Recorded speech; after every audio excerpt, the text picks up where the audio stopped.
The fragile trillium, the freshening falls filled with fish, the flowering hobble bush, these were the earliest inhabitants of Waterville Valley. Then families with their oxen, horses, cows, and sheep arrived, cleared the land, built their rough log cabins, and tried farming. But farming, at 1,500 feet, was an impossible feat. Soon Nathaniel Greeley started welcoming fishermen to his farmhouse, and a way of life was born. A lady remembers, "My very first recollection of the name of Waterville was when I was a little girl, and my father used to go with his brother on mysterious excursions and return with a wonderful lot of trout. And I used to hear yarns about the little old red farmhouse where they stayed in the wilds. Then, about 1868, I think it must have been, when members of our family began to go there, I remember that same little red farmhouse, covered with vines, attached as an L or kitchen to the old Greeley house." Greeley's Mountain House will be open for the reception of guests the 20th of June and is designed especially for the accommodation of those wishing a temporary summer residence among the mountains. It is situated in the midst of the wildest mountain scenery, with a climate remarkable for its cool and equal temperature, with numerous streams and ponds in the immediate vicinity, comprising the best trout fishing grounds in the state. It is now fitted up with all modern improvements, and being connected with a large farm, affords an abundance of fresh fruits, berries of all kinds, and plenty of good cream. There is also, connected with the house, a good billiard hall and bowling salon. And guests from Campton to California came. This is a little town in the mountains. It is chiefly a summer resort. It has one hotel and half a dozen cottages, 2 of which are appendages to the hotel, where nearly all the cottagers take their meals, and which affords lodging for about 100 guests. I counted on the hotel register over 300 names since the 1st of June. S.B. Elliott, Esquire, is the proprietor of the hotel and principal owner of the township. He never advertises, and yet is crowded with guests. The rooms are often engaged a year in advance. One peculiarity is the people who come often continue coming for successive years. There are 2 fine tennis courts and a bowling alley which is never idle. If one chooses to ride over our one fine road terminating here, he can do so. The great charm of Waterville lies to a large extent in the psychological effect of being shut off from through travel, of the surprise of finding a charming place opening out with nothing beyond, so that one lingers and savors it instead of rushing on, of the pleasure one gets from finding that a venture into an unknown dead-end road is richly rewarded. Places on through roads lose all this. Take Easton, for example, a lovely valley, but who talks about it? In one of the few hotels in the White Mountains which still retains the pleasant home-like simplicity of construction and management so formerly common here, there is a little reading room just off the main hall, around which cluster many memories of happy summers and jolly times. When I first saw it, many years ago, it was a parlor, the only one, for the hotel at that time was little more than an overgrown farmhouse.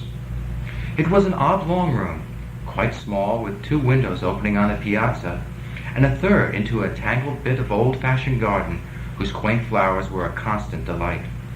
But the chief feature of the room was that fireplace. I have never seen one like it before, nor since. Around that fireplace all the house seemed to revolve.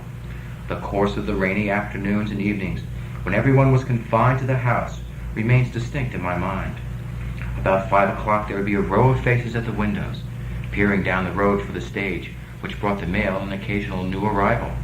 When it came at last, the mail was hastily sorted and distributed from the dark old desk in the hall, and then all returned to the parlor to talk over their news.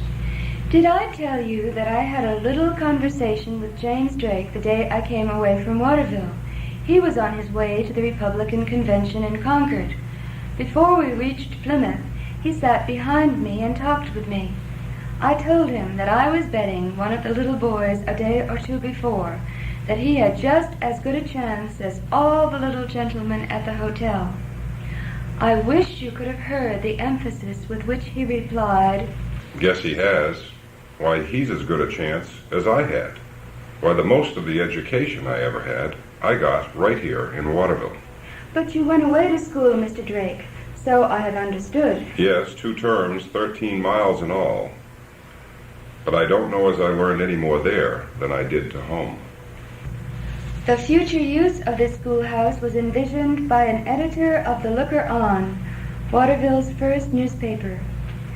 While the looker-on is deliberating whether to go to sleep or to take another walk, there comes up an idea, not new by any means, but presented with new force, and she wonders why we can't have a library here. Perhaps it is a little late now for the guests of 1872 to enjoy its full benefit, but even should it happen that none of us should again find ourselves sojourners here, yet doubtless another August will find 50 other people in the same condition in which we now find ourselves, not only on Sunday, but on rainy days and wet mornings, and many hours when from various reasons we are shut within doors. But rainy days were seldom. We have, for the most part, clear days, a cool, bracing atmosphere, and attractions in every direction. The people dress for a rough outdoor life. By 10 o'clock a.m., the hotel seems deserted. Young girls of delicate appearance repeatedly climb the highest mountains, which are wooded and shaded all the way. They go in considerable parties and spend the day, taking a lunch with them, and a bit of mirror flashing their arrival at the summit. There are over 30 miles of paths in the woods, up the mountains into various sights and wonders, and every visitor who has the physical stamina is ambitious to do the whole, and if strength is wanting, then the aim here is to get it. 2 days in succession, these same delicate mountaineers were caught in drenching showers, and no one took cold or suffered beyond the inconvenience. I am astounded at the feats performed with no complaints of weariness. They recorded the progress and events of these hikes in tramping records. This is what was recorded of a trip up Whiteface. The trail is more or less uphill every foot of the way, and for the 2 stretches exceeding a half-mile each, the grade is breathless. And this of a trip to Painted Cliff. On the second to the north of the ridges that fan out from the east peak of Osceola is the most magnificent cliff in the valley. It is conspicuous from the scour. Hitherto it has been nameless, and its peculiar colorings have suggested Painted Cliffs as a suitable name. The crag is very high and absolutely precipitous, and strangely colored by weathering. The view from the base includes Chicarwa and Ossipee, besides a sweep of absolutely unbroken forest. Many flowers unknown elsewhere in the valley grow here. Among them is poison ivy. Beware. A sense of humor shows in many of these records. The Osceola Sunrise Party of 1886 had its origin far back in the past. It was on a certain Thursday morning in August that this charming party began the ascent. Its worthy chief, Leatherstocking by name, though not wearing the traditional buckskin, was neatly attired in gray flannel shirt, gray trousers, and white felt hat. Now, the ascent of Osceola, it may as well be here recorded, was like many another great historical event, remarkable not so much for brilliancy of incident as for straightforward progress toward an elevated point. In terse native phrase, we clumb up. These trampers also cleared trails, built bridges, and constructed lean-tos and shelters. One shelter on Osceola slept 15. But not everyone was enthusiastic about this building activity. A lady writes, "I shall never forget my disappointment when one summer I found the perfectly beautiful, though perilously unsafe, trunk of a big old tree which we used at our risk and delight in crossing some stream, replaced by the so-called Knight's Bridge, a modern structure entirely out of keeping with the scene. They investigated and explained the natural phenomena observed while on a tramp, and even wrote poetry about their discoveries. 'Twas the real Deacon Tyler, known in Boston a good whiler, who in his old age, gray-headed and sage, as he walked through the woods with a swing, discovered a copious cold spring. Beneath the trees this little pool of crystal waters deep was hid, when to its home so fresh and cool we came at Deacon Tyler's bid. We gazed and murmured all the same, it evermore shall bear his name. Another poem best illustrates the specialness of the valley. A Waterville tennis match. He was a young Yale senior, a Vassar maid was she. They both were most athletic, their like I ne'er did see. In football and in rowing he always took the lead, while in gymnasium she was famed for many a daring deed. At Waterville 'twas first they met, these kindred spirits twain. To tell you all they tried to do would weary hand and brain. They climbed Black Mountain 13 times, and Osceola thrice, while old Tecumseh's shaggy sides they mounted in a trice. The Flume was just a morning walk, and Greeley Pond the same. The Norway Rapids, the Cascades, they scarcely deigned to name. Tri-Pyramid was their delight, the North Slide simply sport. They traversed snow without a path, according to report. But tennis was their highest joy, they both played very well, and who was champion I confess 'twas sometimes hard to tell. Their deuce sets and their 12-10 sets would fill up all this page. To sit out many of their games would hours of time engage. But one eventful August day, before no one but me, they played as curious a game as ever I did see. He slammed the balls into the net and doubles made, while she both served and placed with wondrous skill, as cool as she could be. A love set she did win with ease, 'twas much to my surprise, and then she teased him on his luck with laughter in her eyes. But he most soberly replied, his voice scarce in command, I played for love, just love. I thought of course you'd understand. I did not stay to hear the rest, it was not in the game, and yet I hoped throughout their lives the score would keep the same. And since I've now been told it will, by folks who surely know, I'm going down to Tiffany's to buy a prize or two. Love, marriage, children. Dear Mama, when I got your letter, I was so glad, for I had been waiting for one. I have had a very nice time and have got into several scrapes, which I will tell you about. Papa wanted Mr. Wilson and I to go up to the junction of one of the brooks with the river to build a smudge while he went up to Osceola to take an observation so he could see where the brook joined the river. So Royal and I and the rest of them went up. Just as we finished building it, a heavy shower came up, and by the time we got home, we were all soaking wet. The other time was when I started for Greeley Ponds with a party of 40 people. Just as we arrived, another shower came up, and this time instead of 5 people, 40 were drenched. But that wasn't all. Some of the people got into a raft on the pond and got tipped out. Royal and I get it on all right, and have heard that there is another boy coming, but I am not sure. We have the room next to the one we had last year. Tell Grandma that this is just as much for her as it is for Mama. Tell Herbert that there are 3 little pigs, 3 half-grown ones, 1 sow, and a hog bigger than the one at Stevens. Lots of hens and cows, 14 horses. Please send the book, true to its colors. Roy wants it, Nat. Not only domestic animals, but all kinds of wild creatures abounded. Oh dear, I haven't told you half I wanted to. Not about the white Canada jays that used to come and eat out of our hands when we ate out lunch on the top of Osceola. Nature in its wildest and friendliest moods was described by visitors who felt a closeness to her. Wish I could tell you of the great freshet one year, I forget when, that caused the slide and the waters came surging down the hills, completely surrounding the buildings in our valley. I guess it was Elliott's Hotel then instead of the Greeley House.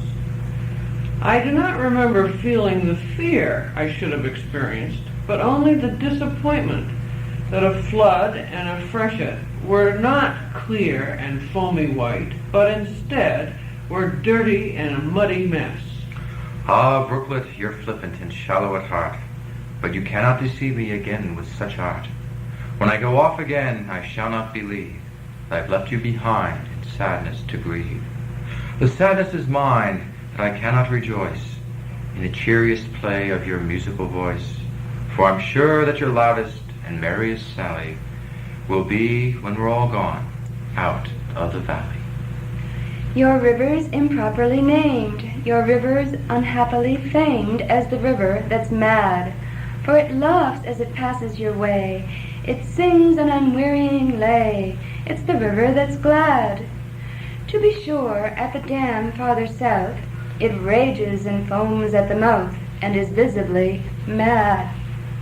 The entire center of the huge pile in the riverbed had been carried out by the force of the water let loose from the dam. Now high upon the piles on either side of the Mad River, the lumberjacks had scrambled and were hurling down more logs to join those that had been swept down by the head.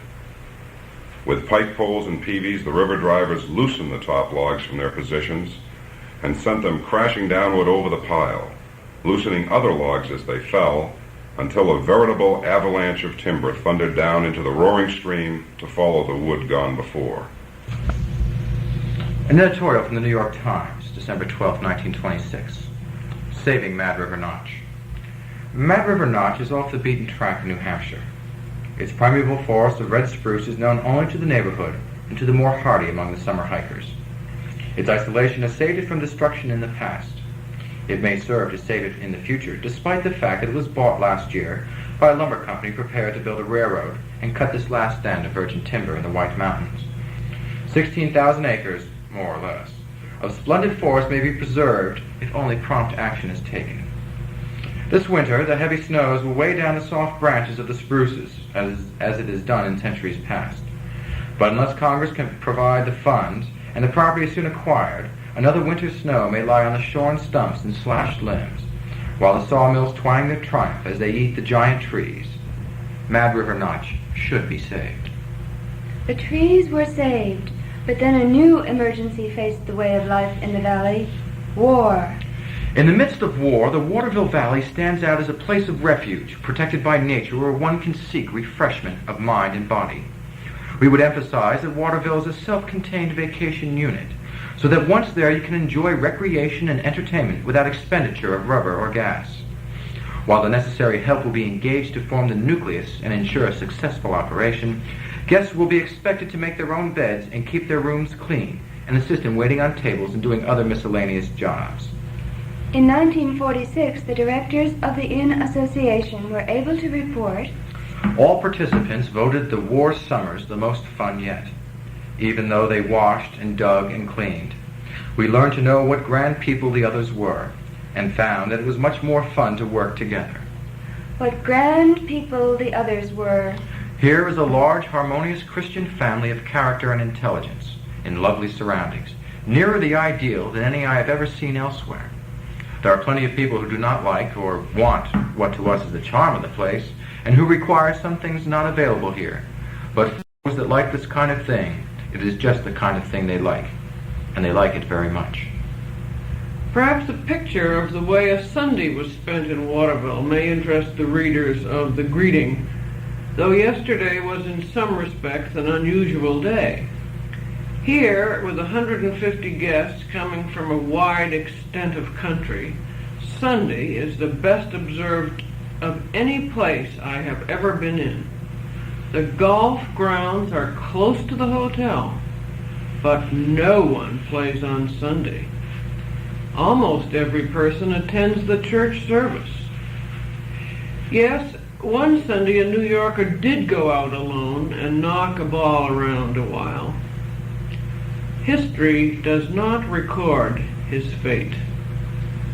At the Saturday ball game between the guests and the waiters, the head waiter, in collision with a guest, broke his leg.